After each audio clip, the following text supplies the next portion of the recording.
The scream tore through the night air like shattered glass, and Vladimír Corvinus was moving before conscious thought could catch up to ancient instinct. He had been standing on the balcony of his penthouse suite overlooking the glittering sprawl of the city, contemplating the tedious politics of the Vampire Council and their endless demands for his attention. 5 centuries, as the Vampire King had taught him patience, but even immortality had its limits when dealing with petty territorial disputes and bloodline quarrels. The sound of genuine terror, however, cut through his ennui like a blade through silk, his form blurred, white hair streaming behind him as he moved with supernatural speed down the side of the building, his pale fingers finding purchase on stone and steel with effortless grace. The alley below was dark, lit only by a flickering streetlight that cast more shadows than illumination. But Vladimir's eyes, crimson bright in the darkness, saw everything with perfect clarity.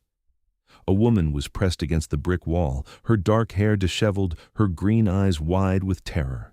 The man looming over her had one hand fisted in her jacket, the other raised with clear violent intent. The stench of alcohol and malice rolled off him in waves that made Vladimir's lip curl with disgust. The woman tried to fight back, her knee coming up toward her attacker's groin, but he twisted aside and backhanded her across the face, hard enough that blood bloomed at the corner of her mouth. The sight of that crimson drop sent a shock of pure rage through Vladimir's chest, something primal and protective that he hadn't felt in decades. He was across the alley in less than a heartbeat. One moment the attacker was reaching for the woman again, and the next he was lifted off his feet, slammed against the opposite wall with enough force to crack the brick behind him. Vladimir's hand was wrapped around the man's throat, his pale fingers contrasting sharply against flushed, sweating skin. The Vampire King held him there effortlessly, several inches off the ground, as the man's feet kicked uselessly at the air. The would-be attacker's eyes bulged as he stared into Vladimir's face, into those burning crimson eyes that promised death without mercy. The vampire's features were sharp and aristocratic, impossibly beautiful and utterly terrifying in equal measure. His white hair fell past his shoulders, catching what little light there was and seeming to glow with its own luminescence.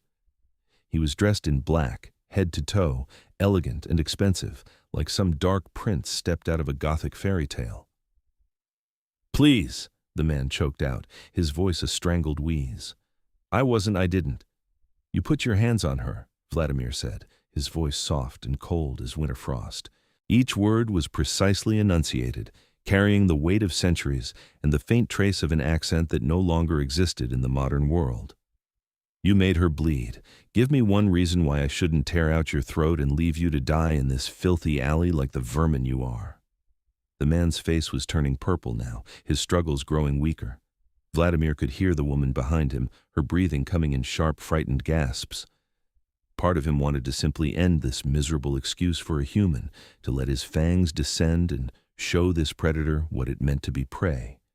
But there were laws, even for the Vampire King, laws about exposure, about maintaining the masquerade that kept their kind hidden from the human world.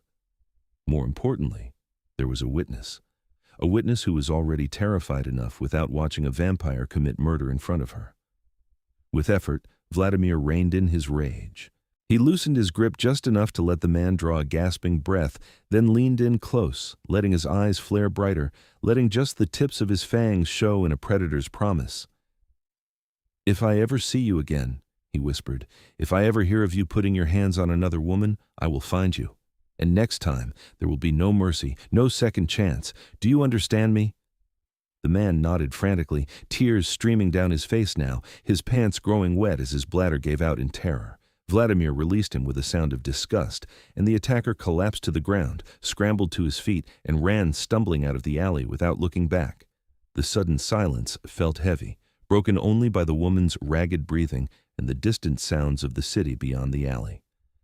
Vladimir turned slowly, aware that he must look terrifying to her, his eyes still glowing faintly, his whole form radiating the deadly grace of an apex predator. She was staring at him with wide eyes, pressed back against the wall as if she wanted to melt into it. Her hand was pressed to her mouth, where blood still trickled from the split lip, and Vladimir felt that strange protective surge again, stronger this time. She was beautiful in a way that transcended mere physical appearance, something in the intelligence behind those frightened green eyes, the stubborn set of her jaw despite her fear. He forced his eyes to dim, willing the predatory aspects of his nature to recede. When he spoke, his voice was gentler than it had been moments before, though still carrying that otherworldly quality that marked him as something more than human. "You're safe now," he said. "He won't trouble you again." She didn't respond, just stared at him, trembling. Vladimir could hear her heart hammering in her chest, could smell the fear rolling off her in waves mixed with something else, something that might have been awe. He took a careful step forward, moving slowly as one might approach a frightened deer, and extended his hand toward her. It was a gesture of peace, of reassurance, though he half expected her to flinch away or scream. Instead, after a moment of hesitation, she reached out with a shaking hand and placed it in his. Her fingers were warm, alive with the pulse of blood just beneath the skin, and Vladimir felt something shift in his chest at the contact, something he hadn't experienced in longer than he cared to remember. "Can you stand?" he asked quietly. She nodded, using his support to push herself away from the wall. Her legs wobbled slightly, but she managed to stay upright. Up close, Vladimir could see the bruise already forming on her cheekbone, the way her jacket was torn at the shoulder. Rage flickered through him again at the evidence of violence done to her. "Thank you," she whispered, her voice hoarse. I thought he was going to—" She broke off, unable or unwilling to finish the sentence. "What's your name?" Vladimir asked, still holding her hand, reluctant to break the contact, though he couldn't have explained why. "Kira," she said. "Kira Donovan." She looked up at him, really looked at him, taking in his unusual appearance, the unnatural beauty of his features, the white hair and pale skin. "What's yours?" "Vladimir," he replied. He didn't give his surname, didn't mention his title. Something told him that would only frighten her more, though she was handling the situation with remarkable composure, considering what she'd just been through. "Are you hurt? Besides your face?" Kira touched her lip gingerly, wincing. "I don't think so. Just shaken up." She paused, then asked the question he'd been waiting for. "What are you?" So she was observant then, intelligent enough to recognize that what she'd witnessed wasn't normal, that he wasn't normal. Vladimir considered his options.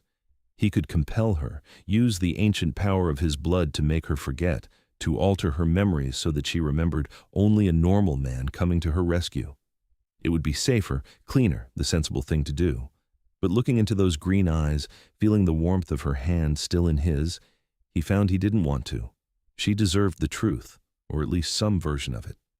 "Someone who couldn't stand by and let you be hurt," he said carefully. "Someone who has lived long enough to recognize evil when he sees it, and who has the power to stop it." "That's not really an answer," Kira said, and despite everything, there was the faint trace of a smile on her lips, quickly suppressed by a wince of pain. "No," Vladimir agreed. "It isn't." He glanced around the alley, suddenly aware of how exposed they were, how vulnerable she still was standing here in the dark. "Come, let me see you home safely. The streets aren't safe at this hour." "They weren't safe at 7:30 either, apparently," Kira said dryly. "I was just walking back from work. I'm a paralegal at a firm downtown.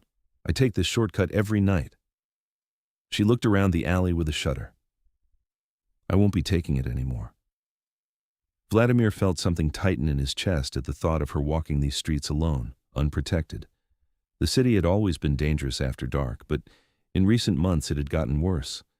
There were things hunting in the shadows that had nothing to do with vampires, human predators who saw the darkness as cover for their crimes. And there were rogue vampires too, ones who didn't respect the laws of the council, who saw humans as nothing more than prey. "I'll walk with you," he said, making it clear it wasn't a request. He gently tugged her hand, leading her toward the mouth of the alley. "Where do you live?" Kira told him the address, an apartment building about 15 blocks away. Not too far, but far enough in her current state. As they emerged onto the better-lit street, Vladimir finally released her hand, though he stayed close beside her, his senses extended outward, monitoring every shadow, every sound. He was hyper-aware of her presence next to him, the way she kept glancing up at him with a mixture of curiosity and lingering fear. They walked in silence for a few blocks, before Kira spoke again. "Your eyes," she said quietly. They were glowing. Red. You have remarkable observation skills, Vladimir said, neither confirming nor denying. Are you going to hurt me? The question was direct, blunt, and Vladimir found he respected her even more for asking it. No, he said firmly, stopping and turning to face her. I swear to you, Kira Donovan, I will never harm you. What I am may be dangerous, but not to you. Never to you. The certainty in his voice surprised even him. He had known this woman for mere minutes, and yet something in him had already decided that she was under his protection, that he would destroy anyone who tried to hurt her. It was irrational, illogical, and completely undeniable. Kira studied his face for a long moment, then nodded slowly. I believe you, she said. I don't know why, but I do. They continued walking, and gradually Kira began to relax, though she still favored the side away from the darkened alleys they passed. Vladimir found himself telling her small things about the city, pointing out landmarks and sharing brief stories about their history. He was careful not to reveal too much, not to give away the full scope of his age or nature, but he enjoyed talking to her, enjoyed the way she listened with genuine interest. When they reached her building, a modest but well-maintained apartment complex, Kira paused at the entrance. She turned to face Vladimir, and in the better light, he could see the full extent of the bruising on her face, the exhaustion in her eyes. Thank you, she said again. I mean it. If you hadn't been there, she shook her head. I don't want to think about what might have happened. You don't have to thank me, Vladimir replied. Any decent person would have done the same. But most people couldn't have done what you did, Kira pointed out. The way you moved, the way you held him up like he weighed nothing. She bit her lip, then winced at the pain. You're not human, are you? Vladimir hesitated, then shook his head slowly. No, I'm not. Vampire. The word was barely a whisper, as if she was afraid to say it too loud. He inclined his head in acknowledgement, watching her carefully for signs of panic or terror. Instead, Kira's expression shifted to something that looked almost like wonder. I thought you were just myths, she breathed. Stories to scare children. We prefer it that way, Vladimir said. It makes existing among humans much simpler. Are there many of you? Enough. He wasn't sure why he was answering her questions, why he wasn't simply compelling her to forget and walking away. But something kept him rooted to the spot, unwilling to leave her yet. Kira, what happened tonight? What you saw? You want me to keep it secret, she finished, not tell anyone. It would be safer for everyone involved, Vladimir said carefully, for you especially. There are those of my kind who wouldn't be pleased to know a human was aware of our existence. Kira was quiet for a moment, then nodded. I won't say anything. Who would believe me anyway? She pulled out her keys, then paused. Will I see you again? The question caught Vladimir off guard. Do you want to? I think so, Kira said, and there was a hint of surprise in her voice, as if she hadn't expected to say it. Is that crazy? You're a vampire who just saved me from being assaulted, and I want to see you again. I must have hit my head harder than I thought. Despite himself, Vladimir felt a smile tug at his lips, the first genuine smile he'd worn in months. Perhaps a little crazy, he admitted. But I find I would like to see you again as well. Tomorrow night? Kira asked, a hopeful note in her voice. There's a cafe 2 blocks from here, the Night Owl. It's open late. Tomorrow night, Vladimir agreed. He reached out and gently touched her bruised cheek, his pale fingers cool against her skin. Put ice on this, and Kira, don't walk alone after dark anymore. I'll try not to, she promised. Then, before he could react, she stood on her toes and pressed a soft kiss to his cheek. Good night, Vladimir. She disappeared into the building before he could respond, leaving him standing on the sidewalk with one hand raised to touch the spot where her lips had been. After 500 years of existence, it took a considerable amount to surprise him, but Kira Donovan had managed it twice in one night. Vladimir returned to his penthouse in a thoughtful mood, his mind replaying the events of the evening over and over. He had seen countless humans brutalized over the centuries, had intervened when it suited him and ignored it when it didn't. But something about Kira had called to him on a level he didn't fully understand, had awakened a protective instinct he'd thought long buried.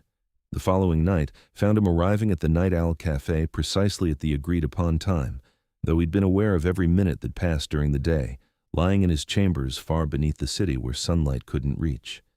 He'd spent the daylight hours alternating between handling council business and thinking about green eyes and a soft voice that had asked him without fear if he was a vampire. Kira was already there, sitting at a corner table with 2 cups of coffee in front of her. The bruise on her face had darkened overnight, purple and yellow spreading across her cheekbone, but she'd covered it partially with makeup. She smiled when she saw him, a genuine expression that made something in his chest tighten. "You came," she said as he slid into the seat across from her. "You doubted I would?" Vladimir asked, one eyebrow arched. "A little," Kira admitted. "I thought maybe I'd dreamed the whole thing. A vampire prince coming to my rescue in a dark alley. It sounds like something out of a novel." "King, actually," Vladimir said, then mentally cursed himself. He hadn't meant to reveal that. Kira's eyes went wide. "King? As in, you rule other vampires?" "It's a long story," Vladimir said evasively. He gestured to the coffee cups. "I'm afraid I can't drink that." "I figured," Kira said, "but I needed something to do with my hands while I waited." She took a sip, watching him over the rim of her cup. "Tell me the story. We have time." So he told her, editing carefully but giving her the broad strokes. About the vampire council that governed their kind, about the ancient bloodlines and territorial politics, about how he'd been turned 5 centuries ago and had risen through the ranks through a combination of power, political acumen, and sheer stubbornness, about the weight of responsibility that came with being king, the endless demands on his time and attention. Kira listened with rapt attention, asking intelligent questions, making connections that showed she was truly listening and thinking about what he told her. Vladimir found himself relaxing in her presence, enjoying the conversation in a way he hadn't enjoyed speaking with anyone in years. The vampires of his court were all playing political games, maneuvering for position and power. Kira simply wanted to understand, to learn about his world. "It sounds lonely," she said when he'd finished, "being king of a society of immortals who are all scheming against each other." "It can be," Vladimir admitted. He'd never said that out loud before, never acknowledged it even to himself. "But it's the responsibility I've taken on. Someone must maintain order, must keep our kind from exposing themselves or preying too freely on humans." "Is it tempting?" Kira asked quietly. "Human blood?" Vladimir met her eyes. "Yes," he said honestly. "Always. It's part of what we are. But we can control it, most of us. We feed from willing donors or from blood banks or from criminals who won't be missed. There are laws about killing innocents, and I enforce them strictly." "But you want to," Kira persisted. "Right now, sitting here with me, you want to bite me." "Yes." The word came out rougher than he intended. He could hear her heartbeat, smell the sweetness of her blood beneath her skin. She was intoxicating in a way that went beyond mere hunger. "But I won't. I have control, Kira, 5 centuries of it." She was quiet for a moment, then asked, "What would it feel like, if you did?" The question sent a shock of heat through Vladimir's system. "For you? Pleasure, mostly. The venom in our fangs acts as a euphoric. For me?" He paused, choosing his words carefully. "It would depend on the blood. Yours, I suspect, would be extraordinary." "How do you know?" "I can smell it," Vladimir said simply. "Every human has a unique scent, and yours is—" He broke off, shaking his head. "We should talk about something else." Kira smiled, a small secret expression that suggested she was pleased to have unsettled him. "Tell me about you," she said. "Not the king, just Vladimir. What do you do when you're not dealing with vampire politics?" So he told her about his interests, the hobbies and pursuits he'd collected over the centuries. His love of music, from classical compositions he'd heard performed by the original composers to modern pieces that spoke to something primal in his nature. His collection of rare books, some of which predated the printing press. His fascination with architecture and the way human cities had evolved over his lifetime. In return, Kira told him about her life, about growing up in a small town upstate, about putting herself through college and law school, about her dreams of making partner at her firm someday, about her love of old movies and bad pizza and long walks through the city at night, though she admitted that last one would need to be reconsidered after last night's events. They talked until the cafe began to close, the staff politely informing them that they needed to leave. Vladimir walked Kira back to her apartment again, and this time when they reached her building, she turned to him with a serious expression. "I want to see you again," she said. "And I know this is probably crazy and definitely complicated, but I need you to know that I'm not afraid of you. I'm not afraid of what you are." "Perhaps you should be," Vladimir said quietly. "I'm dangerous, Kira. My world is dangerous. People who get too close to me tend to become targets for my enemies." "Is that what I am?" Kira asked. "Close to you?" Vladimir looked at her for a long moment, at the courage in her eyes, the stubborn set of her jaw. He thought about lying, about pushing her away for her own safety. But he'd lived for 5 centuries, and he'd learned that some chances only came once. "I would like you to be," he said. Kira's smile was radiant. "Then I will be. Dangerous world and all." Over the following weeks, they fell into a pattern. Vladimir would meet Kira after she finished work, and they would spend the evening together, talking and walking through the city. He showed her parts of the metropolis she'd never seen, hidden places that only someone with centuries of knowledge would know about. She showed him the city through human eyes, pointing out small details and moments of beauty he'd stopped noticing long ago. She met him in his world too, though carefully. Vladimir brought her to his penthouse, showed her the luxurious space that served as his public residence. He didn't take her beneath the city yet, didn't show her the true seat of vampire power where the council met and ancient laws were enforced. That would come later, when he was certain she was ready. For her part, Kira integrated herself into his life with remarkable ease. She asked questions about vampire society and culture, learning the complex politics and ancient grudges that defined his world. She met some of the other vampires of his inner circle, the ones he trusted most, and handled their scrutiny with grace and intelligence that won their grudging respect. But it wasn't all easy. There were complications, challenges that came with a vampire king falling for a human woman.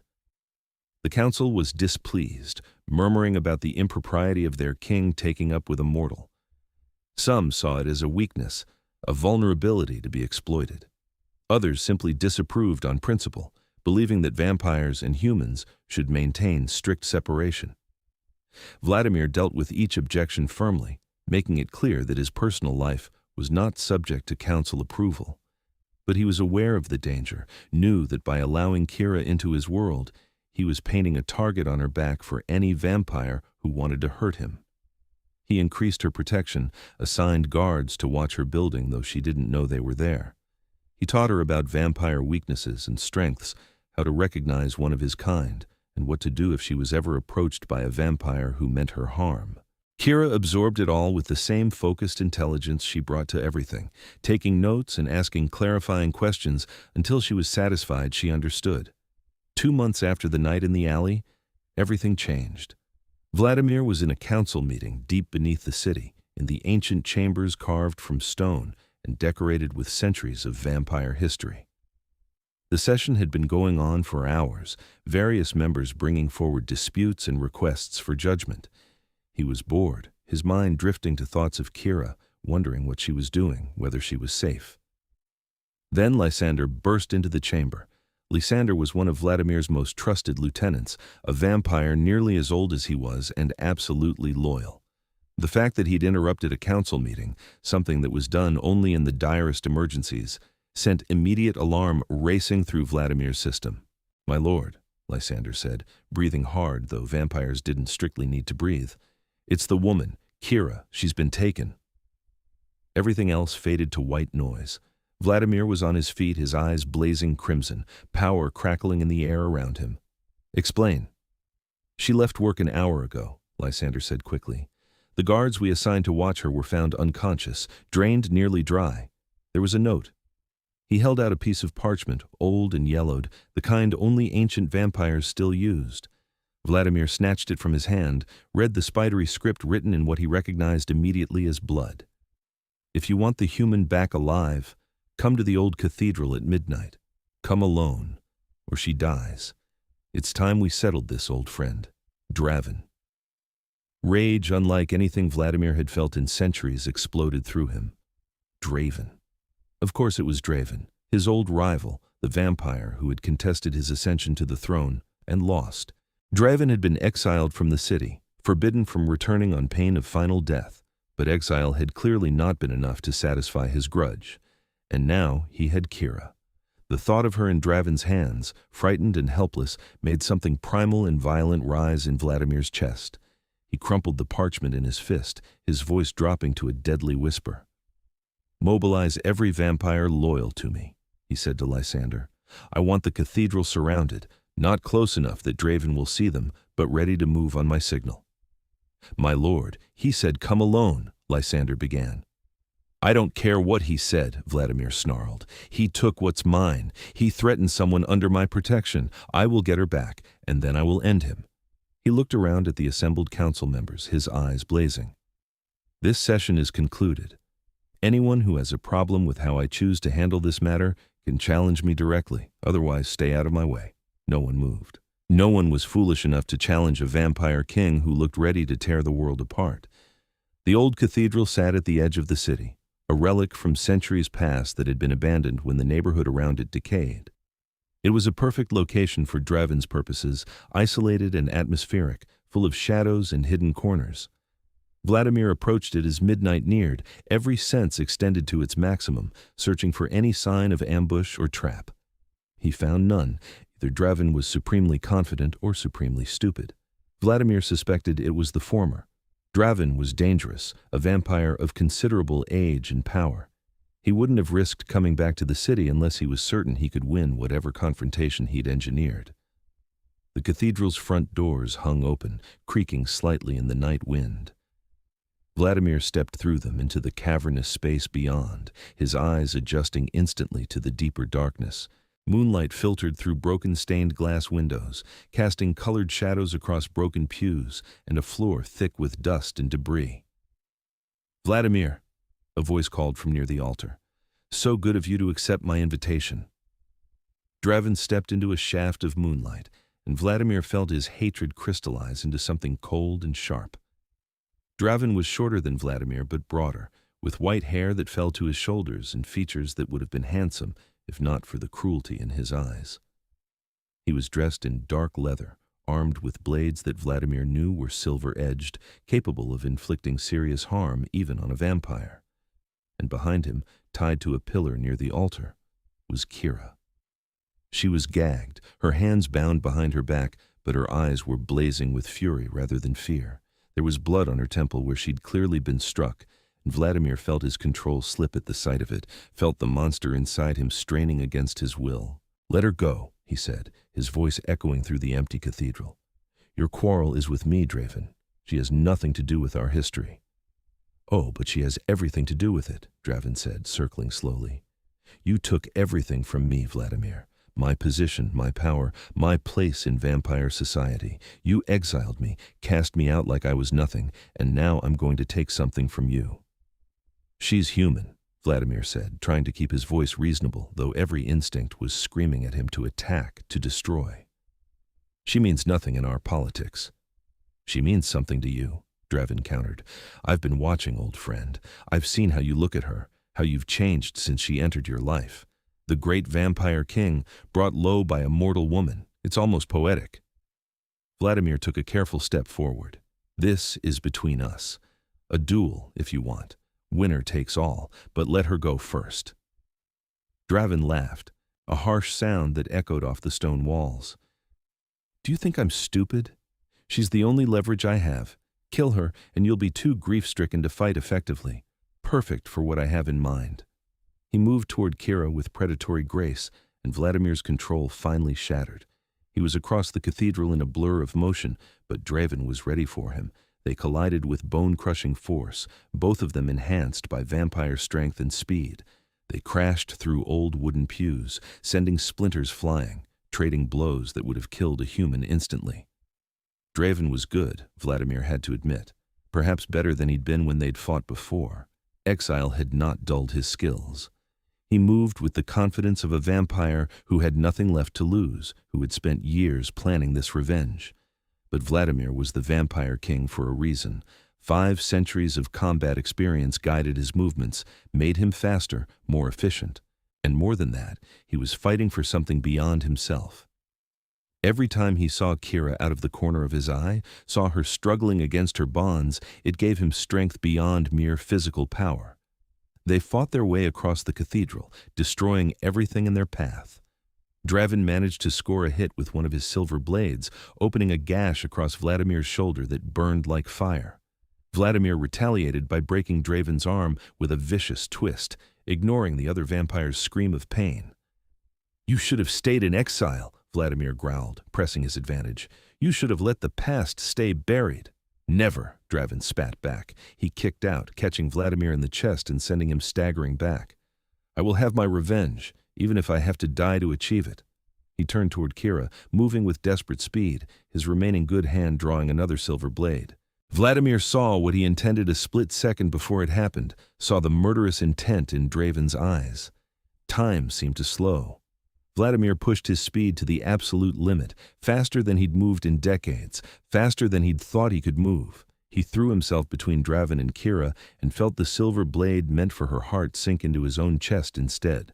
Pain exploded through him, white, hot, and overwhelming. Silver was poison to vampires, burning their flesh and inhibiting their healing. A blade to the heart should have meant final death, but Vladimir was old and powerful, his body fighting the foreign metal even as it tried to kill him. He heard Kira scream behind her gag, heard Draven's shocked curse. Then his hands found Draven's throat and he squeezed.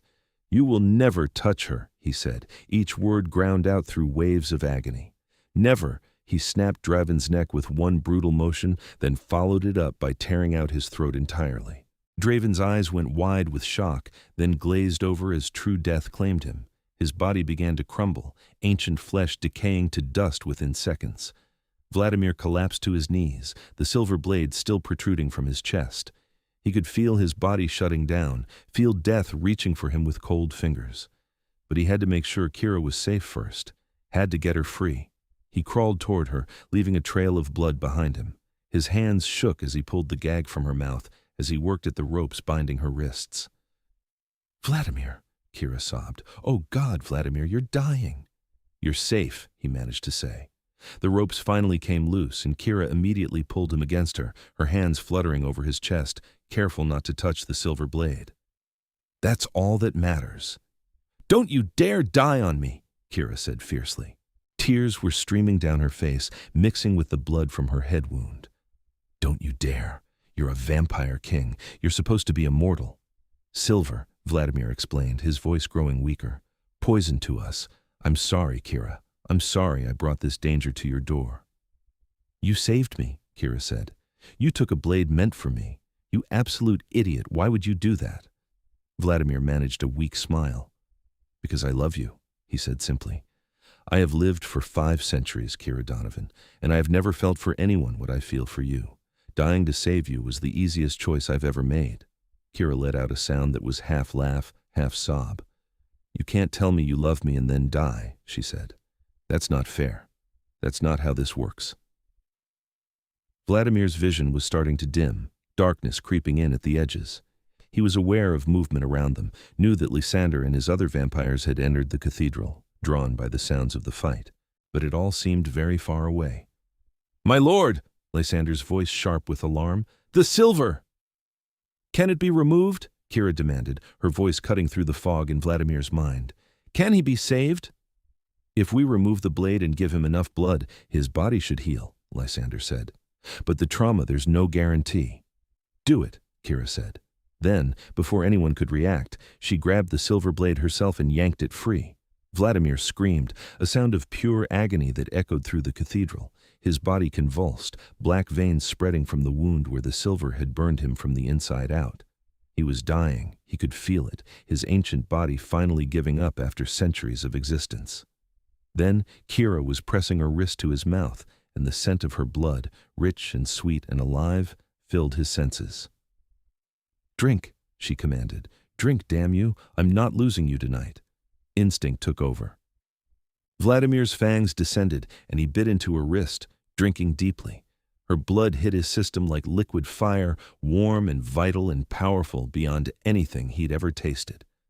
It burned away the silver poison, gave his body the fuel it needed to heal the catastrophic damage. He drank until he felt hands pulling him back, heard Lysander saying something about taking too much. He released Kira's wrist reluctantly, his healing powers already sealing the bite marks he'd left there. The wound in his chest was closing too, flesh knitting back together over scorched tissue and damaged bone. Kira swayed, her face pale from blood loss, but when Vladimir reached for her, she came willingly into his arms. He held her close, feeling his strength returning with each passing second, feeling the solid warmth of her against him. "You saved me," he whispered into her hair. "Again." "We saved each other," Kira corrected. She pulled back to look at him, her green eyes serious. "And you love me." "I do," Vladimir said. There was no point in denying it, not after everything. Desperately, completely, in a way that terrifies me because I've never been vulnerable like this before. "Good," Kira said. She reached up and cupped his face in her hands, her touch gentle despite everything they'd been through. "Because I love you too. I have since that first night when you pinned my attacker against the wall by his throat and then gently took my hand like I was something precious." Vladimir felt something in his chest that had nothing to do with his healing wound, a warmth that spread through him like sunlight. He leaned down and kissed her, gentle and reverent, tasting the salt of her tears and the copper of her blood and something indefinably her beneath it all. Around them, the assembled vampires were silent, witnessing something that hadn't happened in generations, their king, utterly and completely in love. Lysander cleared his throat delicately. "My lord, we should get you both to safety. Lady Kira needs medical attention for her head wound, and you need proper rest to fully heal." Vladimir nodded, but he didn't release Kira. Instead, he lifted her into his arms, cradling her against his chest as he stood. She didn't protest, just wrapped her arms around his neck and rested her head against his shoulder. "Take us home," Vladimir said to Lysander, "and summon the council. I have an announcement to make." The journey back to the vampire stronghold beneath the city was a blur. Vladimir was aware of Lysander and his guards surrounding them, of being transported through hidden passages that led deep underground. But his focus was entirely on Kira, on making sure she was breathing steadily, that her heart was beating strong despite the blood she'd lost. They arrived in his private chambers, a luxurious suite of rooms carved from living stone and decorated with centuries of collected treasures.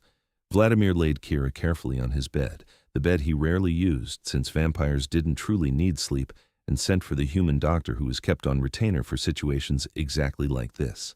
Dr. Sarah Chen arrived within minutes, her medical bag in hand, her expression professionally neutral, despite being summoned to treat a human woman in the Vampire King's private chambers. She examined Kira efficiently, cleaning and bandaging the head wound, checking her pupils and pulse.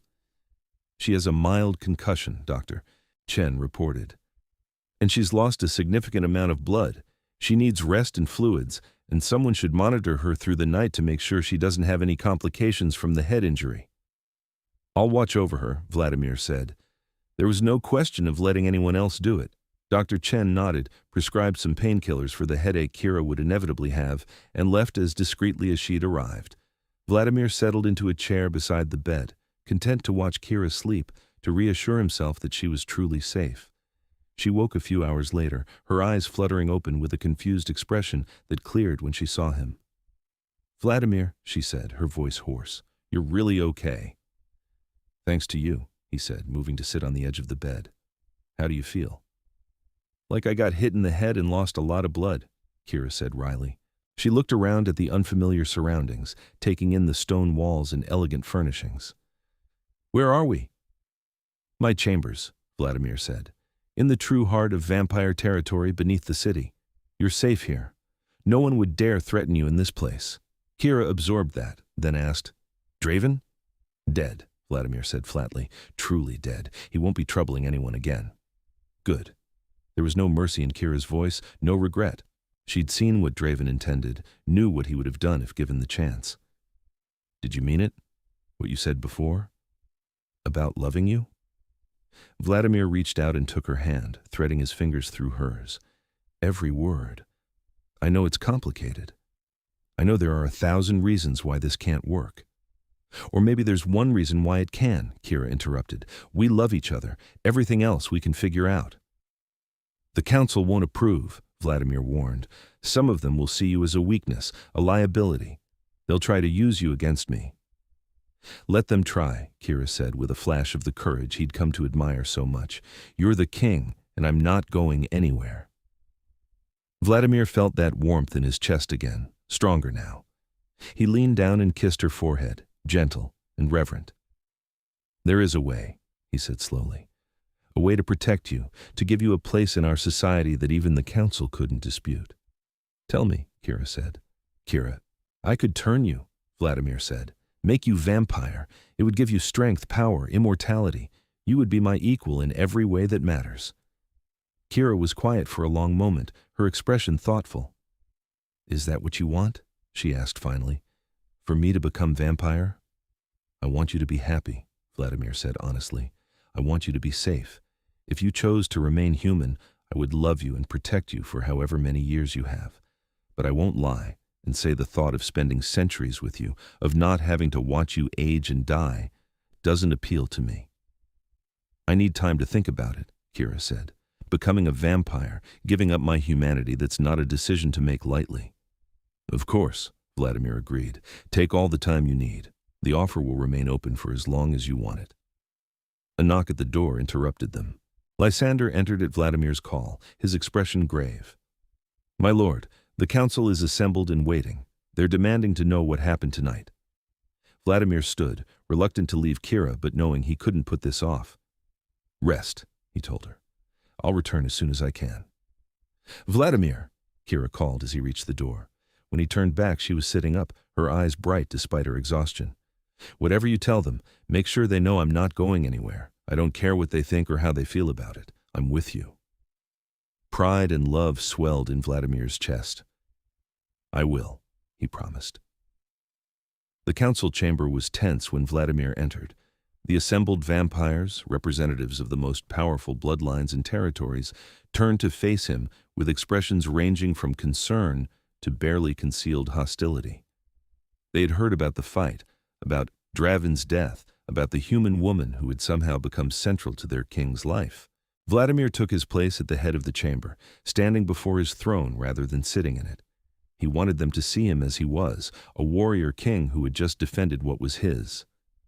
Draven is dead, he announced without preamble. He violated his exile, attacked a human under my protection, and paid the price. Any vampire who wishes to contest my handling of this matter may challenge me now. Silence, as he'd expected. However, Vladimir continued, I am aware that my relationship with Kira Donovan has caused concern among some of you. You see her as a weakness, a vulnerability that enemies might exploit. Tonight proved that you're not entirely wrong. Murmurs of agreement rippled through the chamber. But what tonight also proved, Vladimir said, his voice rising, commanding attention, is that Kira Donovan is stronger and braver than any of you give her credit for. She freed herself partially from bonds meant to hold her. She removed a silver blade from my chest when doing so burned her hands. She offered her own blood to save my life, knowing it might not be enough. She is no simpering human maiden who needs constant protection. She is a warrior in her own right. He let that sink in, watching the subtle shifts in expression, the reassessments happening behind ancient eyes. Moreover, Vladimir continued, I love her, and she loves me. In 5 centuries of existence, I have never felt what I feel for this woman. I will not give her up to appease political concerns or satisfy outdated prejudices about vampires and humans. But my lord, one of the council members spoke up, an ancient vampire named Magdalene.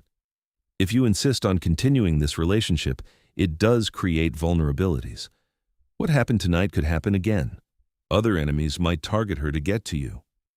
Which is why, Vladimir said, I am claiming her under the old law. I invoke the ancient right of royal protection. Kira Donovan is under my direct guardianship. Any vampire who threatens her, attacks her, or attempts to use her against me will answer to me personally, and the punishment will be final death. The old law was ancient, predating even the council itself. It was rarely invoked anymore, but it was absolute. A vampire under royal protection was untouchable, their safety guaranteed by the king's personal word and power. Furthermore, Vladimir continued, I am offering Kira the choice of transformation. If she chooses to become vampire, I will turn her myself. She would then be my progeny, my blood-bonded companion, with all the rights and protections that entails. Now there was open shock in the chamber. A vampire turning their lover was common enough, but a king publicly claiming a human as a potential consort was nearly unprecedented. "My lord," Magdalene said carefully, "are you saying you intend to make this human your queen?" "If she'll have me," Vladimir said simply. "Yes." The chamber erupted in noise, vampires talking over each other, voices raised in argument and debate. Vladimir let it go on for a moment, then slammed his fist down on the arm of his throne with enough force to crack the stone. The sound echoed like a gunshot, and silence fell immediately. "I am not asking your permission," Vladimir said, his voice deadly quiet now. "I am informing you of my decision. The human woman, Kira Donovan, is under my protection. Should she choose to become vampire, she will be my consort. Any vampire who has a problem with this is welcome to challenge me for the throne. Otherwise, this matter is closed." He looked around the chamber, meeting the eyes of each council member in turn. None of them looked away, but none of them spoke either. They knew better than to challenge a vampire king who had just survived a silver blade to the heart and killed a rival in combat. Vladimir was at the height of his power, and they would be fools to contest him now. "Good," Vladimir said. "This session is concluded." He turned and left the chamber, not waiting for dismissal or further debate. They would talk among themselves, scheme and politic as they always did, but the line had been drawn. Kira was his, and he would destroy anyone who tried to change that. When he returned to his chambers, he found Kira awake and sitting up in bed, looking much better than she had earlier. She smiled when she saw him, and Vladimir felt tension he hadn't realized he was carrying drain out of him. "How did it go?" she asked. "I claimed you under the old law," Vladimir said, coming to sit beside her. "You're under my personal protection now. No vampire can touch you without facing my immediate retaliation." "So I'm your property?" Kira asked, one eyebrow raised. "You're under my protection," Vladimir corrected. "There's a difference. You're still free to make your own choices, live your own life. But anyone who tries to hurt you has to go through me first." "And the rest of it?" Kira asked. "The transformation? The becoming your consort part?" "How do you—" Vladimir began, then stopped. "You heard." "Vampire hearing's pretty good," Kira said, "and apparently these walls aren't as soundproof as you think. I heard most of what you said to the council." "Then you know what I'm offering," Vladimir said. "Not just transformation, but a place at my side. As my equal, my partner. My queen, if you want the title." Kira was quiet for a long moment, her expression unreadable. Then she said, "Ask me properly." Vladimir blinked, confused. "What?" "If you're asking me to be your queen, to spend eternity at your side, then ask me properly," Kira said. There was a hint of amusement in her eyes now, mixing with something deeper and more serious. "I'm a modern woman, Vladimir, but I still want certain things done right." Understanding dawned, and Vladimir felt a smile tugging at his lips. He stood, then dropped to one knee beside the bed, taking both of Kira's hands in his. "Kira Donovan," he said formally, "I have lived for 5 centuries, and in all that time I have never met anyone like you. You are brave and intelligent and kind, strong enough to face down the darkness of my world, and stubborn enough to demand honesty from a king. I love you more than I thought I was capable of loving anyone. Will you consent to be transformed, to become vampire, to stand at my side as my consort and queen for as long as we both exist?" Tears were streaming down Kira's face now, but she was smiling. "Yes," she said. "Yes, I'll be your queen. I'll be your partner and your equal and whatever else you need me to be. I love you, Vladimir. I choose you and your world and eternity at your side." Vladimir surged up and kissed her, pouring everything he felt into the connection between them. When they finally broke apart, both of them were breathless, foreheads pressed together. "When?" Kira asked quietly. "When do we do the transformation?" "Whenever you're ready," Vladimir said. "It's a significant process and painful. You'll need to be strong and healthy going in. Perhaps give yourself a few days to recover from tonight's injuries first." "A few days," Kira agreed. She pulled back to look at him seriously. Tell me exactly what it involves. I want to know what I'm getting into. So Vladimir explained the transformation process in detail, holding nothing back. He told her about the pain of having vampire venom flood her system, about the fever and convulsions as her body died and was reborn, about the 3 days she would spend in a death-like state while the change took hold, about waking up with new senses and hungers, with power beyond what she'd known as human. He also told her about the bond it would create between them, a connection deeper than mere love or marriage. She would be his progeny, his blood-bonded mate, and they would be able to sense each other's emotions, know if the other was in danger. It was an intimacy beyond anything humans experienced, a merging of souls as much as bodies. "And you're sure this is what you want?" Vladimir asked when he'd finished. "Because once it's done, there's no going back? You'll be vampire for the rest of your existence." "I'm sure," Kira said firmly. "I've thought about it, Vladimir. I know what I'm giving up, my humanity, my ability to walk in daylight, my normal human life. But I also know what I'm gaining: strength, power, immortality, and you. Most importantly, you. I don't want to grow old and die while you stay young forever. I don't want to have 50 or 60 years with you when I could have centuries." She reached up and cupped his face in her hands, her touch gentle. "I want forever with you. So yes, I'm absolutely sure." Vladimir closed his eyes, overwhelmed by the gift she was offering him. A future that didn't end. A partner who would stand beside him through all the centuries to come. It was more than he'd ever dared to hope for. 3 days later, Kira was fully healed and ready. They performed the transformation in his private chambers, with only Lysander and Dr. Chen present as witnesses and support. The doctor would monitor Kira's vital signs throughout the process, ready to intervene if anything went wrong, though Vladimir prayed it wouldn't come to that. Kira lay on the bed dressed in simple white, looking small and vulnerable and impossibly brave.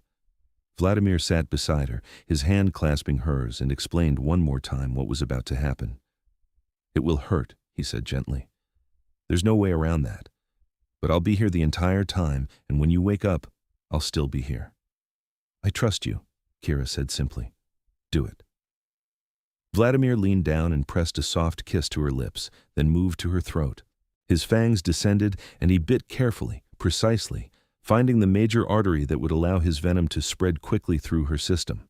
Kira gasped at the initial pain, then moaned as the euphoric effects of his venom kicked in.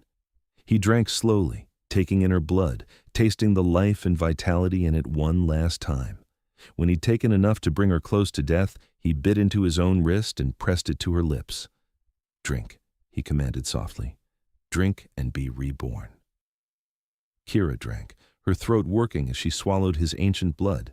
The transformation began immediately, his venom mixing with his blood in her system, starting the process that would remake her entirely. She convulsed, her back arching off the bed, and Vladimir had to hold her down to keep her from hurting herself. It went on for hours. Kira screamed herself hoarse, thrashed against the restraints they'd been forced to add, her body fighting the change even as it accepted it. Vladimir stayed beside her through all of it, talking to her, reassuring her, letting her squeeze his hand hard enough to break bones that healed instantly. Finally, as dawn approached above ground, Kira went still. Her breathing stopped, her heart gave one final beat and was silent. To anyone who didn't know better, she would appear dead. Dr. Chen checked her vitals carefully. "The transformation has taken hold," she reported. "Now we wait." Vladimir dismissed the doctor and Lysander, wanting privacy for this vigil. He wouldn't leave Kira's side, wouldn't sleep or feed or attend to any other business until she woke. He simply sat beside her, holding her cold hand, waiting. 3 days passed in that fashion. Vladimir monitored every subtle change in her, the way her skin gradually paled to the white of vampire kind, the way her features somehow became sharper, more defined. Her hair remained dark, but took on a lustrous quality it hadn't had before, shot through with threads of white that marked her as his progeny. On the 3rd night, as midnight approached, Kira drew in a sudden gasping breath. Her eyes flew open, and Vladimir saw that they had changed color, green now shot through with threads of crimson. She looked around wildly, overwhelmed by the sensory input of her new vampire senses. "Vladimir," she whispered, and her voice had changed too, gaining a quality that was at once more musical and more dangerous. "I'm here," he said immediately, taking her hand. "You're safe. The transformation is complete." Kira sat up slowly, testing her new body, feeling the power that now flowed through her veins. "I can hear everything," she breathed. "Conversations in rooms far from here, heartbeats, the sound of blood moving through veins." She looked at him with wonder. "Is this what it's always like for you?" "You'll learn to filter it," Vladimir assured her, "to focus on what matters and ignore the rest. It takes practice, but you'll master it." Kira swung her legs over the side of the bed, standing on legs that wobbled slightly before she found her balance. She was stronger now, immensely so, though it would take time for her to adjust to her new capabilities. She looked down at her hands, turning them over, marveling at the pale perfection of her skin. "I'm beautiful," she said with a note of surprise. "You were always beautiful," Vladimir said, coming to stand beside her. "Now you simply look as you were always meant to." He led her to a mirror, and Kira stared at her reflection with wide eyes. The change was dramatic, her features refined, her eyes striking, her whole appearance radiating an otherworldly quality that marked her as vampire. But she was still recognizably herself, still Kira beneath the supernatural beauty. "How do you feel?" Vladimir asked. "Powerful," Kira said immediately, "strong and hungry." She pressed a hand to her stomach. "Is this the bloodthirst you talked about?" "Yes," Vladimir said. He'd prepared for this, had arranged for donated blood to be available for her first feeding. "Come, I'll teach you to feed properly." He spent the next hours teaching Kira the fundamentals of her new existence. How to feed without killing, how to use her enhanced speed and strength, how to control the predatory instincts that came with being vampire. She was a quick study, absorbing everything he told her with the same focused intelligence she'd brought to learning about vampire society. As dawn approached again, Vladimir led her deep into the underground chambers, to his private quarters where sunlight would never penetrate. "You'll need to stay below ground during daylight hours now," he explained. "The sun is deadly to our kind. Even indirect sunlight can cause severe burns." "I know," Kira said. "You explained all of this before." She looked around the luxurious chambers that would now be her home too. "It's beautiful down here, like an underground palace." "It's yours now," Vladimir said. "Everything I have, everything I am, is yours."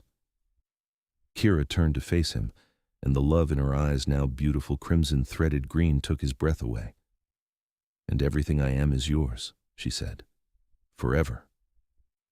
They came together in a kiss that was different now, enhanced by their shared vampire nature, by the blood bond between them. Vladimir could feel her emotions as clearly as his own, the love and desire and joy that filled her. And she could feel his too, the depth of devotion and need and wonder that she inspired in him. When they finally broke apart, Kira was smiling. "So what happens now? Do I get a crown, a throne, a title?" "If you want them," Vladimir said with amusement, "though we should probably let you master your new abilities before we have an official coronation. The council would not be impressed if the new queen accidentally broke the ceremonial goblet with her enhanced strength." Kira laughed, a sound that was richer now, more musical. "Fair point. So we have time then. Time to figure out how this works, you and me ruling together." "We have all the time in the world," Vladimir assured her. "Centuries of it, and I intend to spend every moment making sure you never regret this choice." "I won't," Kira said with certainty. "I chose you, Vladimir. I chose this life, and I would make the same choice 1,000 times over." In the weeks that followed, Kira adapted to her new existence with remarkable ease. She learned to control her strength, to filter the overwhelming input of her enhanced senses, to feed discreetly and responsibly. Vladimir was with her every step of the way, teaching her, guiding her, taking pride in how quickly she mastered skills that took some new vampires decades to learn. The council, while not universally pleased with their king's choice, grudgingly accepted Kira as his consort. She won over many of them with her intelligence and diplomatic skills, proving that she was more than capable of handling the political complexities of vampire society. The ones who continued to object learned to keep their objections private, unwilling to challenge Vladimir directly. 3 months after her transformation, they held the official coronation. It was a grand affair, attended by vampires from territories all over the world, all of them coming to witness the unprecedented event of a former human being crowned as vampire queen. Kira wore a gown of deep crimson that set off her pale skin and dark hair perfectly, and the crown that Vladimir placed on her head was an ancient thing, passed down through centuries of vampire royalty. She took her oath in a clear, strong voice that carried through the great hall, promising to uphold the laws of vampire kind, to protect their people, to stand beside her king through whatever challenges came. When it was done, when she was officially queen, Vladimir took her hand and raised it high, presenting her to the assembled vampires. "Behold your queen," he said, his voice ringing with pride and power. "Kira of House Corvinus, my blood-bonded mate, my consort, my equal. Let any who would challenge her authority face me first." The vampires cheered, their voices echoing off the stone walls of the ancient hall. And Kira stood beside Vladimir, radiant and powerful and completely at home in her new role. That night, after the celebrations had ended and they were alone in their chambers, Kira turned to Vladimir with a soft smile. "You know," she said, "when I was walking home from work that night, taking my usual shortcut through that alley, I never imagined my life would turn out like this." "Regrets?" Vladimir asked, though he could feel through their bond that she had none. "Not a single one," Kira confirmed. She came into his arms, resting her head against his chest, listening to the slow, steady beat of his ancient heart. "I found something that night that I didn't even know I was looking for. I found you, my protector, my partner, my love." "I found you too," Vladimir said softly. He tilted her chin up so he could look into her eyes, seeing his own feelings reflected back at him. "In 5 centuries of existence, I had grown cold, distant, disconnected from the world. And then you came into my life, brave and stubborn and impossible to ignore. You reminded me what it means to care about something beyond politics and power. You gave me a reason to hope for the future, instead of simply enduring it." "So we saved each other," Kira said, echoing the words she'd spoken once before. "We saved each other," Vladimir agreed. He kissed her softly, reverently, pouring centuries of loneliness and newfound joy into the connection between them. "And we'll continue saving each other, every day for all the centuries to come." Outside their chambers, the vampire stronghold hummed with activity, with politics and intrigue and the complex society of immortal beings.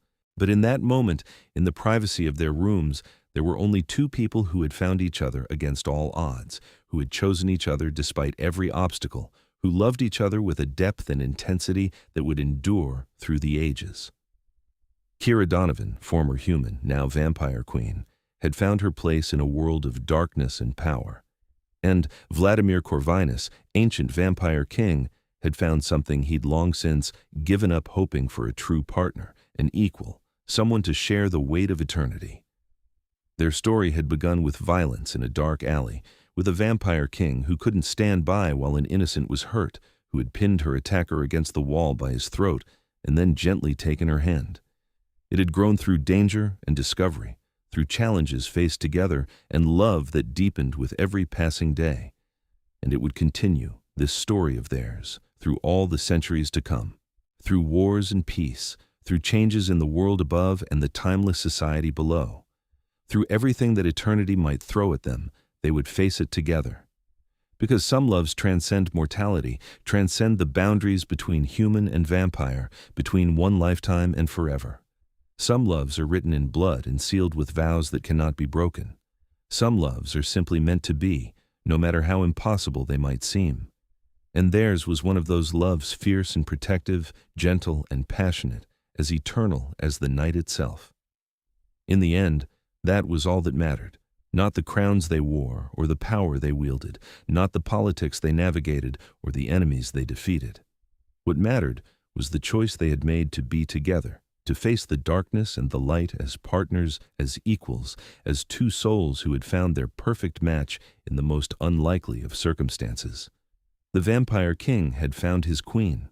The human woman had found her eternal home. And together, they would rule with wisdom and strength, with compassion and justice, for as long as the world turned beneath the stars. Their happily ever after, wasn't an ending, it was a beginning. The first page of a story that would be written across centuries, in moments both grand and small, in battles fought and quiet nights spent in each other's arms. A story of love that conquered death itself, of two people who proved that even immortal hearts can find their other half. And in the depths of the vampire stronghold, as dawn broke over the city far above, Vladimir and Kira held each other close and looked toward that endless future with joy rather than trepidation, with hope rather than fear, because whatever came next, they would face it together, forever.